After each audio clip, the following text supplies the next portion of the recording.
चारों तरफ एक खबर की चर्चा है, एक ही बात हो रही है कि मुस्कान और साहिल को फांसी की सजा हो, सौरभ के कातिलों को सजाए मौत हो, मोदी योगी से फांसी की मांग हो रही है। यह तस्वीर आप देख रहे हैं, सौरभ की हत्या के बाद बहुत चर्चा, बहुत बहस हो रही है, लेकिन कौन मांग कर रहा है कि सौरभ के कातिलों को फांसी दी जाए? उससे पहले मैं आपको तस्वीर दिखाता हूं, हिला देने वाली। सौरभ की पोस्टमार्टम रिपोर्ट आ गई। यह डॉक्टरों की बनाई पोस्टमार्टम रिपोर्ट आप देख रहे हैं, पूरा स्केच बनाया है। स्केच देखिए, स्केच में लिखा है गर्दन धड़ से अलग थी, एक आप स्केच देख रहे हैं, और उसके बाद देखिए लिखा है सीने पर 3 गहरे घाव किए गए। सीने पर देखिए 3 सीधे सीधे निशान लगाए गए हैं। यह सौरभ की पोस्टमार्टम रिपोर्ट है। दोनों कलाई पर देखिए निशान है कि दोनों हाथ कलाई से अलग थे, यानी काट दी गई थी कलाई। उसके बाद देखिए गले पर एक निशान दिख रहा है, गले पर फंदे का निशान मिला है सौरभ के। यह दर्दनाक सौरभ की पोस्टमार्टम रिपोर्ट है जो दिल दहला देने वाली है। और इस क्रूर हत्या के बाद देखिए, इस क्रूर हत्या के बाद यह है वो होटल शिमला का जिस होटल में मुस्कान और सौरभ गए और रुके। यह होटल की पहली तस्वीर आप देख रहे हैं, होटल पूर्णिमा। इस होटल में दोनों रुके हैं, 13 दिन तक अलग अलग जगहों पर जाकर रहे हैं। हत्याकांड के बाद अलग अलग होटलों में रहे। ये देखिए उस होटल के अंदर की तस्वीर। हमारी टीम इस होटल तक पहुंची जिसमें सौरभ और मुस्कान रह रहे थे। और अब देखिए सौरभ का जो परिवार है, सौरभ का परिवार मांग कर रहा है योगी और मोदी से।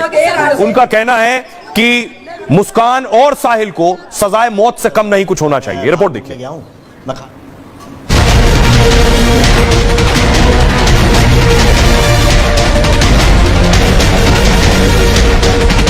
मेरठ के जिस दिल दहला देने वाले मर्डर से देश सकते में है, उस 15 टुकड़े वाले मर्डर में न्याय के लिए मोदी और योगी से गुहार है। लोगों को फांसी की सजा होनी चाहिए, चारों पांचों हैं उनको फांसी की सजा होनी चाहिए। मोदी जी योगी जी से गुहार है मेरी कि मुझे माँ को इंसाफ मिलना चाहिए। सौरभ की मां ने हत्या के पीछे बड़ी साजिश की आशंका जताई है। कहा जो मुस्कान मेरे बेटे का मर्डर कर अपने प्रेमी के साथ बेफिक्र 2 हफ्ते घूमती रही, उसके पीछे जरूर किसी का हाथ है। और अब तो मेरी पोती की जिंदगी भी खतरे में है। अब इंसाफ की उम्मीद सिर्फ मोदी और योगी से ही है। मुस्कान और साहिल भले ही जेल में बंद हैं, लेकिन इंसाफ पूरा तभी होगा जब मेरे बेटे के कातिलों को फांसी दी जाएगी। अब देखिए जरा सौरभ का परिवार क्या कह रहा है, सौरभ की मां बाप, उनकी बहन क्या कह रही है। मेरठ में 15 टुकड़े वाली हत्या से पूरा देश सकते में। हत्याकांड पर मोदी और योगी से न्याय की गुहार हो रही है। सौरभ की माताजी ने अपील की है कि मामले की गंभीरता से जांच हो, हत्या के पीछे कौन कौन है, क्यों मारा है, इसका खुलासा हो। मुस्कान ने पति और मारने और भागने की हिम्मत कहां से जुटाई? हत्या के बाद वो कैसे अपने प्रेमी के साथ खुलेआम घूमती रही? इसके पीछे बड़ी साजिश हो सकती है। पूरा सच सामने आए। मोदी योगी से गुहार है कि एक मां को इंसाफ मिलना चाहिए। हम अपनी पोती को भी अपने पास रखना चाहते हैं। मुस्कान अगर अपने पति यानी सौरभ को मार सकती है तो क्या पता वो बच्ची के साथ कुछ कर दे। वारदात के बाद से उनकी माताजी का कहना है हमने अपनी पोती को नहीं देखा है, हमें अपनी पोती को देखने और साथ रखने का अधिकार है। सौरभ की बहन ने भी मुस्कान के परिवार पर शक जताया है। कहा मुस्कान का पूरा परिवार इस साजिश में शामिल है। यह नहीं हो सकता है कि उन्हें मर्डर की जानकारी ना हो। मुस्कान के परिवार की नजर शुरू से सौरभ की प्रॉपर्टी पर थी। सौरभ हर महीने मुस्कान के परिवार को 50,000 रुपए भेजता था और इन्हीं पैसों से मुस्कान के पिता ने 60 लाख रुपए का घर बनवाया है। भाई ने उसके परिवार को 1.5 लाख रुपए के आईफोन गिफ्ट किए हैं। वो मुस्कान के घर वालों को खूब पैसे और तोहफे देता रहता था और इसी से उन लोगों ने सोने चांदी के गहने और कार खरीदी। हम चाहते हैं कि पुलिस मुस्कान के परिवार की जांच करे और मुस्कान और जो भी आरोपी हैं उन्हें फांसी की सजा दी जाए। आइए आपको सुनवाता हूं, सुनिए जरा क्या कुछ कह रही है मुस्कान की मां और बहन।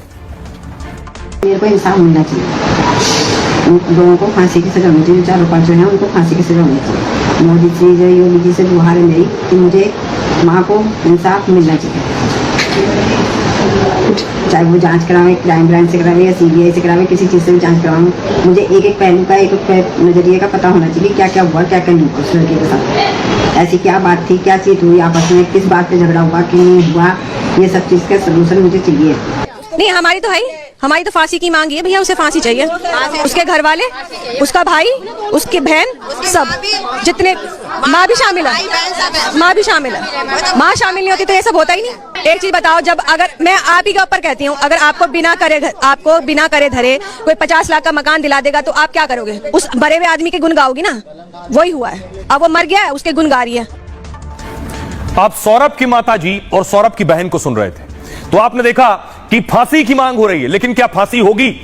तस्वीर देखिए जरा कि क्या सबूत मिटा भी दिए गए हैं बहुत से।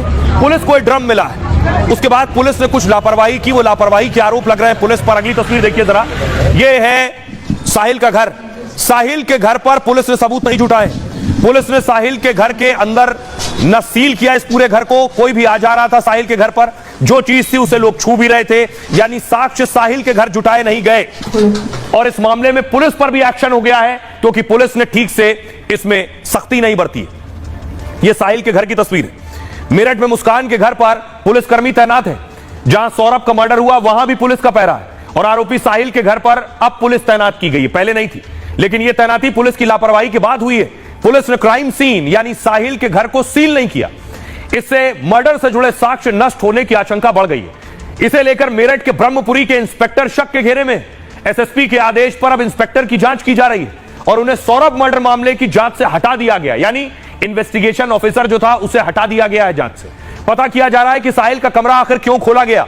मर्डर के बाद जहां मुस्कान और साहिल रात भर रुके थे और सौरभ के सिर और कटे हाथों के साथ यहां रुके थे, मतलब साहिल का एक कमरा जांच का अहम हिस्सा है। फिर इंस्पेक्टर ने कमरा खोलकर लोगों को एंट्री क्यों दे दी? शक यह भी है कि उनकी मंशा सबूतों से छेड़छाड़ की तो नहीं थी। हत्या से जुड़े कुछ लोगों की गवाही और सबूत मिले, लेकिन मेरठ पुलिस सीसीटीवी फुटेज जुटाने में नाकाम रही है। कत्ल की साजिश रचने या हत्या के सामान खरीदने की फुटेज नहीं है। वारदात के 3 हफ्ते बाद अहम सीसीटीवी बैकअप फुटेज डिलीट हो गए। सवाल उठ रहे हैं, क्या अहम सबूत गायब हो चुके हैं और क्या मर्डर के आरोपी साहिल मुस्कान छूट जाएंगे? इस तरह के सवाल लोगों के जहन